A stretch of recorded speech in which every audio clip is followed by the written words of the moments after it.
Hey boys and girls, welcome back to New Stuff TV, the untechnical tech channel. I'm your host, Antoine, Mr. Grab and Go Cinema Richardson, because today we're checking out 4 portable projectors that give you 4K.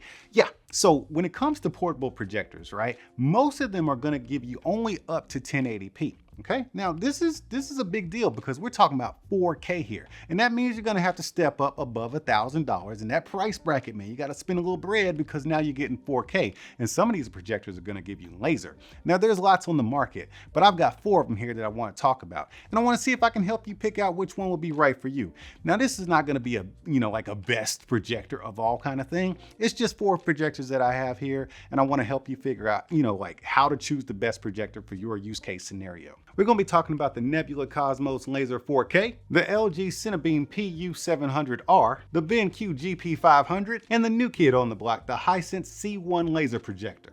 Now I did take a few notes because there's some common factors that we're going to have to discuss, such as the lumens, the screen size that you can go up to, what kind of operating system it has, does it have Netflix included, or do you have to sideload it? Does it have built-in speakers, and are they any good? And even though we're talking about portable projectors, I would still love to know as a consumer if they were actually mountable from my ceiling or in a permanent place in my house so I can use it in my home cinema.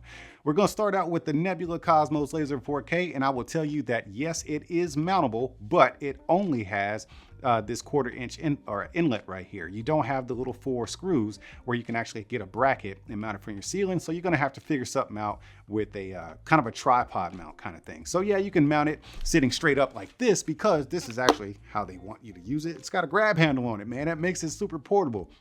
You can just pick this thing up, sit it anywhere you want to, and get up to 150 inches worth of screen. While I did say screen, what I really meant to say was image size. It'll cast all the way up to 150 inch image. And that's mostly due to the 2200 lumens. But you got to take that with a grain of salt because, hey, they all have different lumens, okay? But that's not the only factor when it comes to brightness and image size. So while this one is actually boasting on their website 2200 lumens, you gotta take all of these with a grain of salt. And I'm gonna be honest with you, especially this one, because it is not actually the brightest one, even though it has the most lumens on the spec sheet. Now, once you place this dongle in the back of it, you're gonna get Android 10 with native Netflix. That's a huge deal because not all these portable projectors actually run native Netflix. You end up having to side load it, and it's not the experience that you would get with the rest of the projector OS. It's actually kind of trash to be honest with you. So I like it when they actually include a native Netflix experience inside of their dongles or just, built throughout the OS of the projector. But that dongle goes in there, you slide it in the back. Actually, I put that upside down. You slide it in and wait a minute, did I get this right? It's this way. Boom, just like that, and then you're done. But since we're on the back of this thing, let's look here, because we got ports, man. You gotta have your ports. There's an IR input right there, but then you have your power input, and then you have one HDMI, one USB-A, and then an auxiliary output. It's a 3.5 millimeter, and that's all the actual input or ports that you're going to get with this thing. So that makes it one of the least versatile projectors we have as far as playing a PS5 or hooking up some peripherals to it. But that doesn't hold it back because once again, it is a portable projector and it can cast up to a 150 inch image, and it has a great speaker system, man. This thing actually booms. It's got some thump to it. So you won't really need to add speakers to it unless you're going to be sitting really far away from it and you want extra bass, but it does pack a nice onboard system. Next, let's talk about this bad boy, the LG CineBeam PU700R. Coming in at 1000 lumens and capable of projecting up to 120 inches worth of screen, you got this bad boy right here. This is actually one of the more versatile ones in the way that you can actually cast. As you just saw, you can go straight up, okay? You can just set it on the table and you can cast it straight up, or you can just pick an angle. See that? You can go 90 degrees or whatever, man. This is actually super cool, man. I really like this design setup. And it also has this AI calibration. Now they all have AI, not calibration, it's a keystone. They all have auto keystone. They all do it in their own fashion, but some of them are better than others. This is actually a really good one. I mean, the science behind this one, it actually works really, really well. This is actually the second best one of the 4 as far as getting it right the first time. We'll get to the best one in a moment. But back to the CineBeam, man.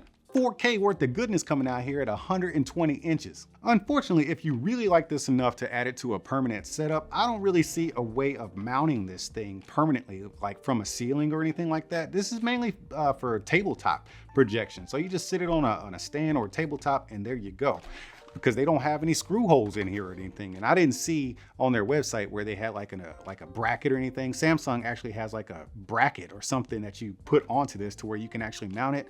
Didn't see anything like that on LG's website for this one. So for all intents and purposes, it is a very versatile tabletop projector. Where this thing performs really well is OS. It comes with WebOS built in, which is LG's proprietary system. It comes with native Netflix, so you don't have to worry about sideloading anything. You have 100% access to all of your content apps natively, and that's a big deal.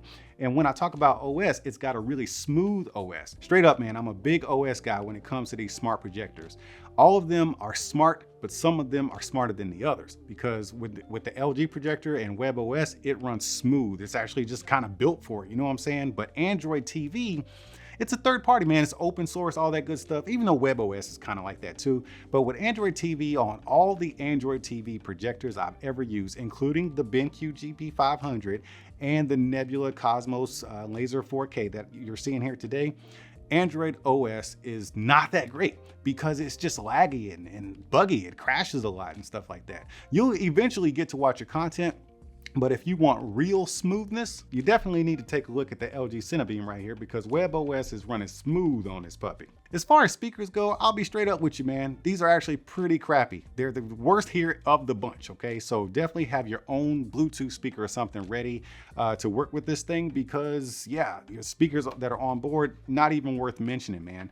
You only get Bluetooth or HDMI eARC. That's how you can get sound output out of here, because they don't give you a 3.5 millimeter. The Bluetooth actually works really well. I didn't experience any delay or latency with my Bluetooth experience, but if you want the best experience as far as sound goes, you definitely want to go with this HDMI eARC. Now, you just saw here, as far as ports, all you're getting is a USB-C, an HDMI eARC, and a USB-A. So this is definitely not going to be one of the most versatile when it comes to hooking things up to it. You can only hook like one thing up at a time. And that's okay, because it is a portable projector that they assume you're just going to, you know, use your content or watch your content and then tuck it away. This isn't what I would suggest for, you know, like a home cinema substitute, even though a couple of these other ones could be. Now I'm going to go ahead and call this one the workhorse. This is the BenQ GP500. I call it the workhorse because this one has been living in my house all year. But before we spend any time on the GP500, I got to pay some bills, man. So go ahead and check out this message from our sponsor. Hey Wilson, I saw your battery on your phone was about to die. You in luck today because I'm feeling real generous. I'm gonna go ahead and let you borrow my new GAN Prime 120 watt charger from Anker, man. Check this out. All you gotta do is plug this bad boy in, and then you can charge up to 3 devices at the same time, because it's got 3 ports here. You got a USB-A and 2 USB-C inputs. Now you can make sure all your devices are charged up to 26% faster, man. Check this out right there. You see that? Super fast charging, baby. Now don't be getting too comfortable with my charger. In fact, you might as well go over to Anker's website, because they're having a 14-day holiday sale where you can get up to 50% off, so you can go get your own. Don't you run off with my stuff, man. All right, now back to business. Look, the GP500, I call it the workhorse for a reason. Previous to getting this, I got it this past January, okay? January 2023. Previous to that, this one was hanging up in my ceiling, and this is where I got all my entertainment from. I actually figured out that I like the GP500 a little bit better, so I took the Cosmos down and I started using the GP500 as my home cinema projector, which it's been great this entire time. The only thing I don't like about it is that it does not have a native Netflix experience. You got to sideload it, and it's not quite the experience you're going to want. So recently, since I got a PS5, I've just been watching Netflix on the PS5 connected to this thing, because you get multiple ports. I'll show you that in a second, but let's talk about the OS first. The OS is Android TV. Like I said before, Android TV is not always going to give you the best experience. The processor in the GP500 actually does move it along a little bit better than it does in the Nebula Cosmos, but it's still Android TV. Google TV is not in any of these projectors. Google TV works better for some reason. I don't know why Google TV works better in projectors than the Android TV, but in the future, if you can find one with Google TV, which we're gonna figure this out, man. I'm gonna get one on here that's portable, that has Google TV. But for right now, we're talking about Android TV. It's not always the best, but in the GP500, it's definitely worked well enough for me to keep this as my dedicated home cinema projector. You're getting 4K HDR here, man, with a lot of other smart features. You got a 4 LED setup in there giving you 1500 lumens. You can achieve up to 150 inches worth of screen size on it, but I've been casting on a 120-inch screen and it's been looking really great. Look, it comes with its own 360-degree speaker setup. You can see the grill right there on the bottom half of it. You get 360 degrees worth of speakers, and that means they actually do sound good, man. BenQ's Trevolo system, it says superior sound by Trevolo. I don't know much about Trevolo. All I know is you don't really need speakers for this thing. It's designed to be kind of a tabletop projector, and they actually got some cool like smart features in here that none of these other projectors really have. Now the LG one, if you cast it on the ceiling, it'll self-adjust and stuff like that. The Nebula Cosmos, it'll kind of, it'll do an auto keystone and it's pretty decent.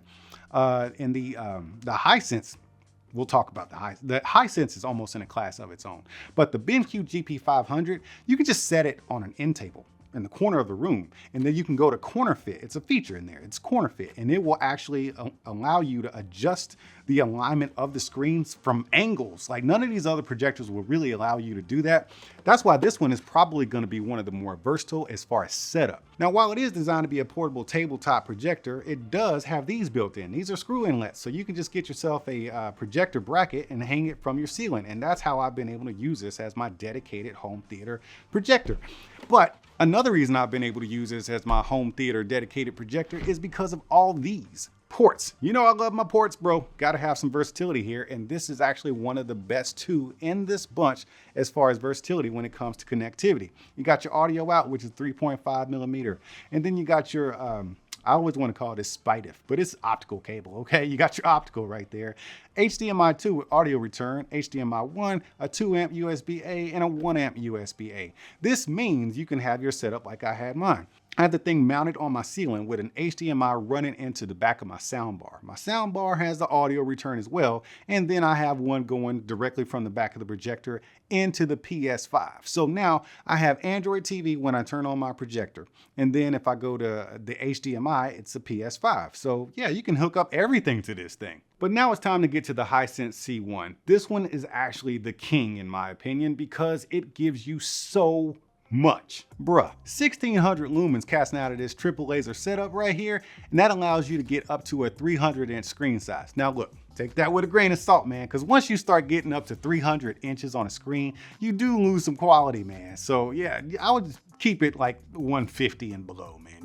Let's just be reasonable. Just because you can, that don't always mean you should. But what we're doing here is allowing you to go up to 300 inches. That means you can just cast it on pretty much anything you see out there. Not only is this one going to give you actually the best picture of the bunch, it's also going to be the sharpest of the bunch on all four corners of the image you're casting. You can see here it says sound by JBL, man. You got JBL sound, and that means the speakers are actually really good. So this would be number, man, what do I classify them as far as like the best speakers?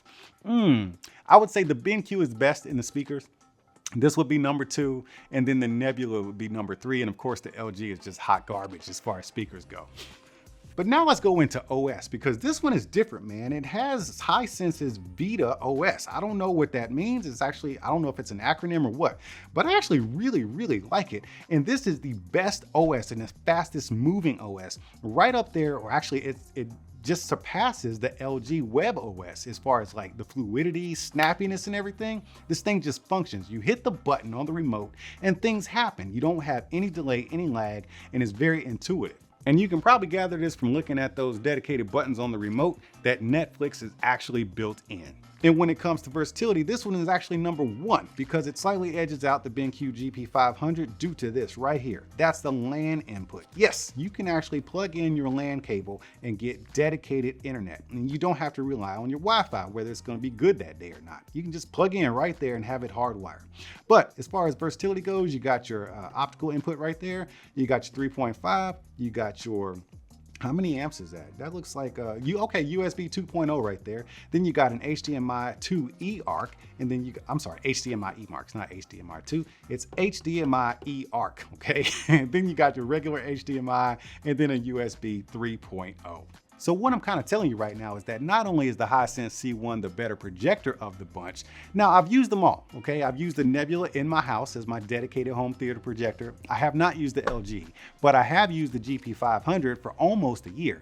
But now it's actually being replaced by the Hisense C1 because, yep, you guessed it, it's not only a tabletop portable projector, but it is mountable in two different ways. You see right here, you got your screw right here where you can put it on a tripod or something.